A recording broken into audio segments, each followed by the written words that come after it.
Verbs. Verbs म्हणजे काय? क्रियापद. वर्ब म्हणजे काय? क्रियापद. आणि इथं बघा आता सगळ्यात पहिले क्रियापद काय? तर आतापर्यंत आपण 4थी 5वी पर्यंत आता काय शिकलो आपण लोअर क्लासेस मध्ये की a word which shows N action. म्हणजे असा शब्द जो ऍक्शन दाखवतो, कर्त्याची ऍक्शन दाखवतो, क्रिया दाखवतो, त्याला आपण वर्ब म्हणतो. ती देखील डेफिनेशन बरोबर आहे, पण ती पूर्ण डेफिनेशन नाहीये क्रियापदाची. क्रियापदाचे डेफिनेशन बघा, वर्बची पूर्ण डेफिनेशन काय? A verb is a word that is used to denote an action done by the subject. denote म्हणजे काय? दाखवणे. म्हणजे कर्त्याने केलेली क्रिया दाखवायचं काम कोण करतं? तर वर्ब करतं. ती झाली त्याची पहिली वर्बचं पहिलं फंक्शन. नंतर दुसरं काय? the condition of the subject, the state of the subject, the condition of the subject or the state of the subject म्हणजे काय की बाबा स्थिती दाखवतं, कर्त्याची स्थिती दाखवतं. कर्ता काय आहे? व्हॉट द सब्जेक्ट इज हे देखील दाखवण्याचं काम कोण करतं? तर क्रियापद करतं. हे झालं दुसरं फंक्शन. आणि तिसरं फंक्शन काय? तर what is possessed by the subject म्हणजे कर्त्याकडे काय आहे? कर्त्याची मालकी देखील दाखवतं. What is possessed by the subject. Okay, कर्त्याकडे काय आहे हे दाखवण्याचं काम देखील कोण करतं? तर वर्ब करतं, क्रियापद करतं. मग इथून पुढे ध्यानात ठेवायचं की वर्बची डेफिनेशन काय? A verb is a word that is used to denote an action done by the subject. The condition of the subject, it states the condition of the subject. Okay, हे काय डिनोट करतं? Condition of the subject और what is possessed by the subject. समजलं का? आता बघा, आता example बघू आपण. Raju rights a story. Raju rights a story. आता या वाक्यामध्ये कोणता शब्द कर्त्याची क्रिया दाखवतोय रे? राइट्स. बघा इथे सब्जेक्ट कोणता आहे? राजू सब्जेक्ट आहे. आणि या कर्त्याची क्रिया okay an action done by the subject. कोणती ऍक्शन आहे? राइट. लिहिण्याची क्रिया करतोय. मग राइट हा शब्द आहे तो कर्त्याची क्रिया दाखवतोय, त्याच्यामुळे राइट काय? वर्ब आहे. राइट काय? वर्ब आहे का? आता बघा इथं काय? गगन सब्जेक्ट आहे. गगन इज क्लीनिंग द हाऊस. म्हणजे गगन काय करतोय? घर स्वच्छ करतोय. आणि इथं वर्ब कोणता आहे रे? इथं दोन वर्ब आहेत. हे मेन वर्ब क्लिनिक आहे आणि इज काय? हेल्पिंग वर्ब आहे. आणि क्लिनिंग काय? मेन वर्ब आहे. म्हणजे या गगनची क्रिया कोणता शब्द दाखवतोय? क्लिनिक दाखवतोय. क्लिनिक काय झालं? वर्ब झालं. आता बघा तिसरं. आता या दोन्ही वाक्यामध्ये पहिलं फंक्शन दाखवलं क्रियापदाचं. कोणतं? an action done by the subject म्हणजे कर्त्याची क्रिया दाखवणारा शब्द. आता आपल्याला दुसरं फंक्शन बघायचं आहे. the condition of the subject, a word that is used to denote the condition of the subject or state of the subject म्हणजे कर्त्याची स्थिती दाखवते. आता बघा Harry Potter is an orphan म्हणजे हॅरी पॉटर काय होता? आहे, अनाथ आहे. आता बघा इथे इज. आता हॅरी पॉटरचा सब्जेक्ट आहे. आता इथं कर्त्याची क्रिया आहे का रे या वाक्यामध्ये? नाही, क्रिया नाहीये. इथं काय? स्थिती दाखवते, स्टेट दाखवते, कंडिशन दाखवते कर्त्याची. कोणतं वर्ब दाखवतंय? इज. इज काय इथं? वर्ब आहे. आता बघा आय एम हॅपी. मी आनंदी आहे. I am happy. आता इथं जे वर्ब आहे आय इथं सब्जेक्ट आहे आणि एम काय रे? वर्ब आहे. आणि हे इथं काय दाखवतंय? हे इथं कर्त्याची ऍक्शन दाखवत नाही, तर कर्त्याची काय दाखवतंय? कंडिशन किंवा स्टेट दाखवतंय. आता बघा पुढचं वाक्य. He is a teacher. तो शिक्षक आहे. आता ही काय इथं सब्जेक्ट आहे आणि इज काय? वर्ब आहे. आणि हे वर्ब इथं कर्त्याची कंडिशन किंवा स्टेट दाखवतंय. व्हॉट द सब्जेक्ट इज कर्ता काय आहे हे दाखवतोय, कर्त्याची स्थिती दाखवतोय. समजायले का? हे झालं दुसरं फंक्शन. आता तिसरं फंक्शन बघा. What is possessed by the subject और व्हॉट द सब्जेक्ट हॅज. म्हणजे कर्त्याकडे काय आहे हे देखील दाखवण्याचे काम कोण करतं, तर क्रियापद करतं. आता बघा next sentence, he has a magical cloak. Okay, आता बघा इथे सब्जेक्ट कोणता आहे रे, ही सब्जेक्ट आहे आणि इथं वर्ब कोणता आहे, हॅज. हॅज काय इथं वर्ब आहे, हेच मेन वर्ब आहे. आता बघा मग इथं ह्या वर्ब न काय दाखवलं, कर्त्याजवळ काय आहे हे दाखवलं. What is possessed by the subject, what the subject has हे दाखवलं. याच्यामध्ये तिसरं फंक्शन दाखवलं क्रियापदाचं. आता बघा पुढचं, I have a pet dog. माझ्याकडे एक पाळीव कुत्रा आहे. I have a pet dog. इथं बघा आय सब्जेक्ट आहे आणि हॅव काय रे वर्ब आहे इथं. कारण हे काय दाखवतंय, तर कर्त्याकडे काय आहे हे दाखवतंय. व्हॉट द सब्जेक्ट हॅज हे दाखवतंय. बघा आता देवांग हॅज मेनी बुक्स. देवांकडे खूप पुस्तक आहेत. आणि देवांग काय रे बाबा सब्जेक्ट आहे आणि हॅज काय आहे वर्ब आहे. इथं वर्ब ऍक्शन दाखवत नाही, इथं वर्ब स्टेट दाखवत नाही, तर इथं काय दाखवतंय, कर्त्याकडे काय आहे. What is possessed by the subject, what the subject has. म्हणजे कर्त्याच्या मालकीचं काय हे दाखवतंय. ओके, आता बघा याच्यामध्ये पुढे आता वर्बचे दोन प्रकार पडतात मुख्य. एक असतं मेन वर्ब आणि दुसरं काय असतं ऑक्सिलरी वर्ब किंवा हेल्पिंग वर्ब देखील आपण म्हणतो. मेन वर्ब म्हणजे मुख्य क्रियापद आणि ऑक्सिलरी वर्ब म्हणजे काय, सहाय्यकारी क्रियापद. वर्ब, तर वर्बचे दोन मुख्य प्रकार पडतात. त्याच्यामध्ये कोणतं, एक आहे मेन वर्ब, त्याला मुख्य क्रियापद म्हणलं जातं, आणि दुसरं आहे ऑक्सिलरी वर्ब, त्याला सहाय्यकारी क्रियापद म्हणलं जातं. आता इथे आपण सगळ्यात पहिले काय करू, आधी मुख्य क्रियापद समजून घेऊ. मुख्य क्रियापद काय असतं, मेन वर्ब काय असतं हे समजून घेऊ आणि नंतर पुन्हा ऑक्सिलरी वर्बचं एक्सप्लेनेशन बघू. ओके, तर बघा मेन वर्ब काय असतं. Main verb shows the main action or the state of being of the subject in the sentence. मुख्य क्रियापदाचं काय काम असतं, तर मुख्य क्रियापदाचं काम हे असतं की काय दाखवतं, the main action of the subject. म्हणजे कर्त्याची, सब्जेक्ट म्हणजे काय, सब्जेक्ट म्हणजे काय कर्ता. तर कर्त्याची मुख्य क्रिया दाखवण्याचं काम कोण करतं, तर मुख्य क्रियापद मेन वर्ब करतं. आणि दुसरं काय, state of being. State of being म्हणजे काय रे बाबा, स्टेट ऑफ बीइंग म्हणजे अवस्था, स्थिती.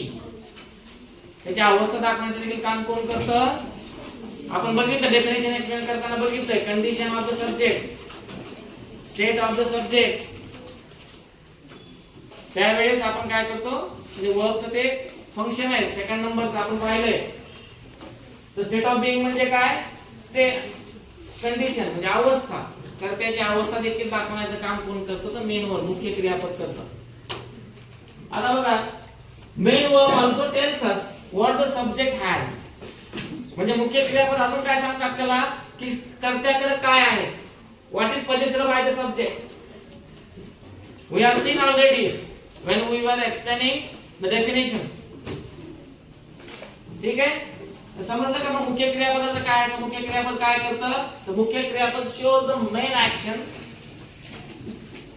or state of being of the subject in the sentence, वाक्यातलं. Okay, main verb also tells us what the subject has. आता इथं बघा, आता एक्झाम्पल बघू आपण. आता she writes a letter.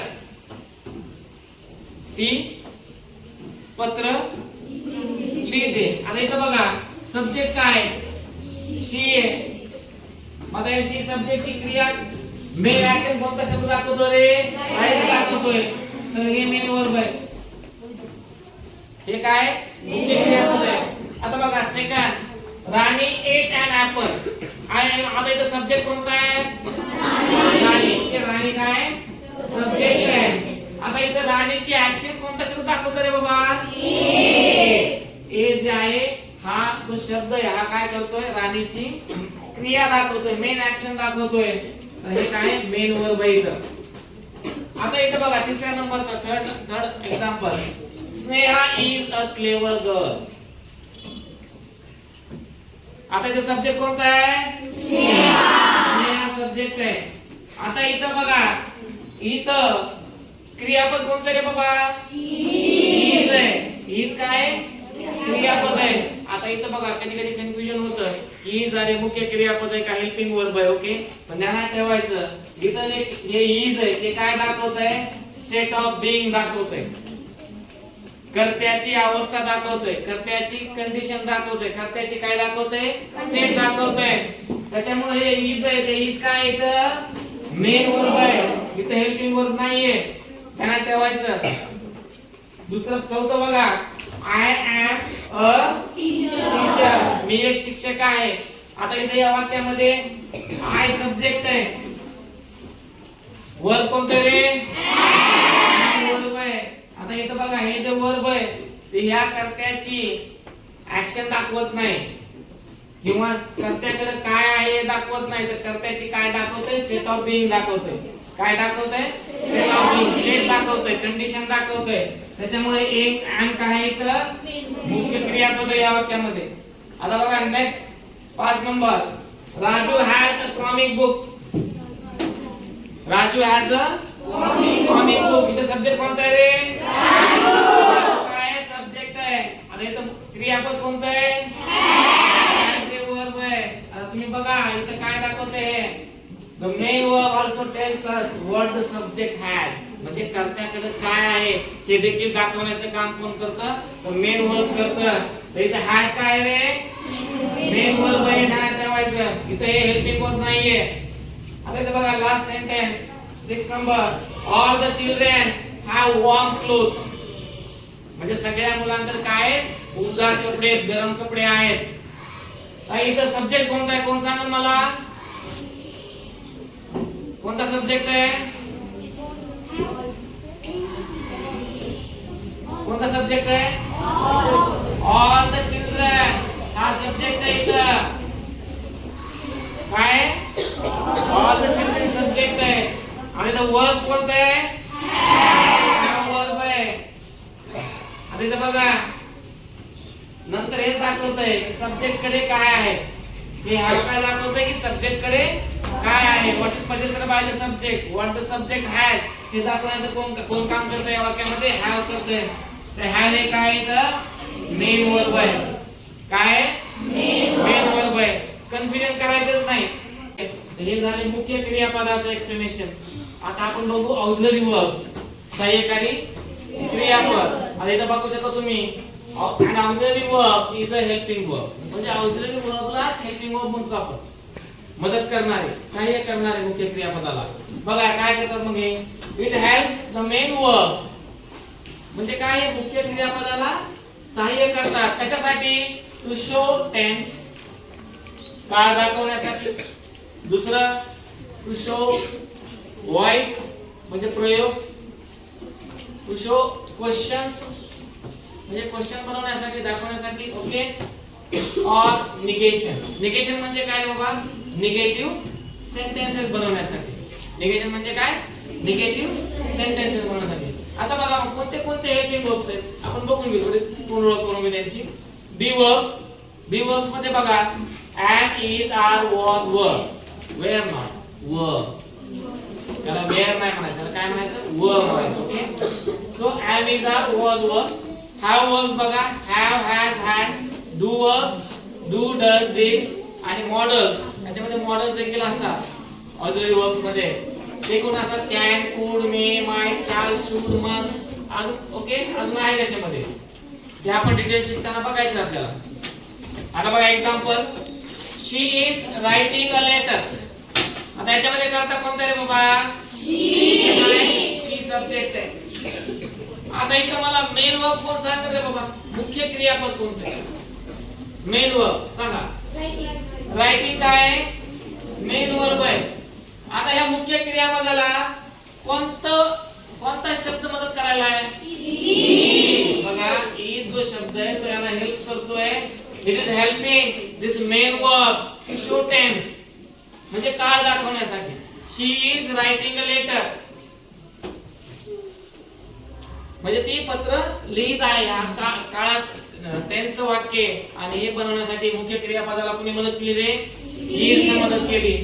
आता बघा तुम्ही इथं इज आहे आणि इथं देखील इज आहे. आता हे इज इथं मुख्य क्रियापद आहे आणि हे इज इथं काय हेल्पिंग वर्ब आहे. पण दोघांचं फंक्शन वेगवेगळे ध्यानात ठेवा. हे इज आहे ते इथं सब्जेक्टची काय करतंय अवस्था दाखवतंय, स्टेट दाखवतंय, स्टेट ऑफ बीइंग दाखवतंय. आणि हे जे इज आहे त्या इथं हे इज आहे रायटिंगला हेल्प करते टेन्स फॉर्म करण्यासाठी. त्याच्यामुळे हे हेल्पिंग वर्ब आहे आणि इथं हे मेन वर्ब आहे. डिफरन्स समजून घ्यायचा आहे, दोघांतला फरक समजून घ्यायचा आहे. आता बघा 2 नंबरचं sentence, an apple was eaten by Rani. An apple was eaten by Rani. हा जो आहे हा काय आहे, हे व्हॉइस आहे, व्हॉइसचं वाक्य, पॅसिव्ह व्हॉइसचं वाक्य. हे कशाचं वाक्य आहे, पॅसिव्ह व्हॉइसचं वाक्य आहे. तुम्ही इथं बघितलं असेल हे वाक्य, राणी एट अन ऍपल, राणीनं एक सफरचंद खाल्ला. याच वाक्याचं मी इथं काय केलंय, पॅसिव्ह केलंय, पॅसिव्ह व्हॉइस. तर जे सहाय्यकारी क्रियापद असतात ते काय करतात, व्हॉइस बनवण्यासाठी देखील मदत करतात. तुम्ही ह्या वाक्यामध्ये बघितलं असेल, राणी एट अन ऍपल, इथं एखादं हेल्पिंग वर्ब आहे का रे, नाही आहे. वाक्यामध्ये V2 आहे, सिंपल पास्टचं वाक्य आहे, साध्या भूतकाळातलं वाक्य आहे. ओके. आता बघा मग इथं काय झालं, ऑब्जेक्ट बिकम्स, ऑब्जेक्ट काय अन ऍपल आहे, ऑब्जेक्ट सब्जेक्ट होतो पॅसिव्ह व्हॉइस मध्ये. अन ऍपल वॉज इटन, हे हेल्पिंग वर्ब आहे आणि हे मेन वर्ब आहे, MV3 आहे. मुख्य क्रियापदाचं तिसरं रूप आहे इट, एट, इटन. समजले का, झालं का आता. हेल्पिंग वर्ब काय करतं, टेन्स बनवण्यासाठी मुख्य क्रियापदाला सहाय्य करतं. हेल्पिंग वर्ब काय करतं, तर व्हॉइस बनवण्यासाठी मुख्य क्रियापदाला मदत करतं. आता पुढचं बघा, क्वेश्चन बनवण्यासाठी वेअर डज शी लिव्ह, ती कुठे राहते बघा, where does she live, does she lives in Pune, ती पुण्यात राहते. तर हे वाक्य बघितलं तुम्ही, she lives in Pune, she lives in Pune. तुम्ही जर हे वाक्य बघितलं तर या वाक्यामध्ये हेल्पिंग वर्ब आहे का रे, नाहीये. शी लिव्हज हेच मुख्य क्रियापद आहे, ती पुण्यात राहते. त्याच्यावर आपण WH बनवला, वेअर डज शी लिव्ह. मग इथं कोणत्या शब्दाने आपल्याला मदत केली, प्रश्न बनवताना डज या शब्दाने मदत केली. हे हेल्पिंग वर्ब आहे, हे हेल्पिंग वर्बचं काम आहे, क्वेश्चन बनवताना मदत करणं. Where do you live, what do you like, where does she live, do you like apples, do you like mango. Okay, so like that we form questions by using helping verbs. सहाय्यकारी क्रियापदाच्या सहाय्याने आपण काय करतो, प्रश्न बनवतो. आता बघा last वाक्य, they do not follow the rules. they do not, आता बघा इथे they काय आहे बाबा, सब्जेक्ट आहे आणि बघा do not म्हणजे जेव्हा जेव्हा आपल्याला निगेटिव्ह सेंटेन्सेस बनवायचे असतात तेव्हा तेव्हा आपण नॉट कुठे ऍड करतो, तर सहाय्यकारी क्रियापदाच्या नंतर ऍड करतो. एक तर डू नॉट म्हणू शकतो किंवा आपण डोंट देखील म्हणू शकतो, दोन्ही प्रकारे याला म्हणू शकतो. they do not follow the rules or they don't follow the rules. समजलं का आता.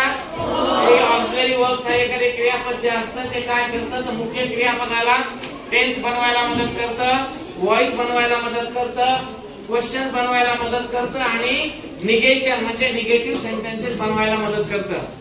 समजलं का मुख्य क्रियापद आणि हेल्पिंग वर्ब्स काय असतं ते. डिफरन्स समजला ना तुम्हाला मुख्य क्रियापदामधला आणि ऑक्झिलरी वर्ब मधला.